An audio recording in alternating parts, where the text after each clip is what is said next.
د طالبانو په خلاف څنګه ډېر ډلې یو ځای شوې؟ دوی تازه کوم خبر ورکړ؟ ویډیو ګورئ.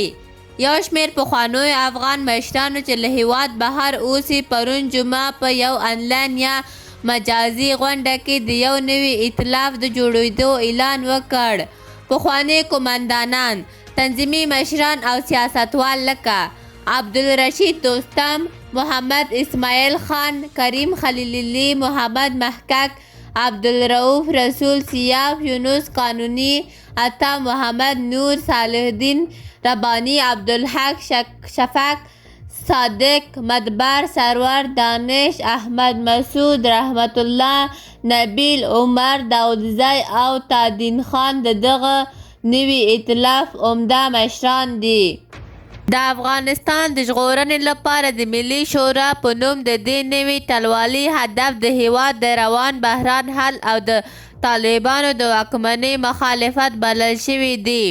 دوی په خپله مجازي غونډه کې وویل چې په خپل منځ کې به هسې همغږي کړي، افغانستان به له اوسني کړکېچ څخه راوباسي او د طالبانو د واکمنۍ پر وړاندې به یو ګډ دریځ وړاندې کړي.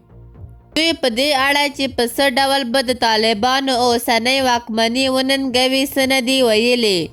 دا په داسې حال کې ده چې تر دې وړاندې د دغو قومندانانو او تنظیمي مشرانو اکثریت په ترکیه کې د افغانستان د مقاومت د عالي شورا په نوم یو تشکیل درلود. خو د افغانستان د ژغورنې لپاره ملي شورا وایي چې د دې نوي ائتلاف په جوړولو سره یې له 2021 څخه چې د طالبانو بیا واک ته رسېدلي دي د طالبانو د واکمنۍ په وړاندې تر ټولو مهم او پراخ ائتلاف رامنځته کړی دی. طالبانو افراطي او د ولس بیزارونکو اقداماتو دې ډول ائتلافونو ته د پرمختګ لاره هواره کړې، خو اوس څرګنده نه ده چې کومه سیمه ایز او نړیوال قدرت به یې تر څنګ ودرېږي او که نه. د افغانستان د معادلو په بدلولو کې د بهرنیو هېوادونو رول ډېر اغېزمن بلل کېږي. په دې ائتلاف کې لسګونه وړې ډلې برخې لري.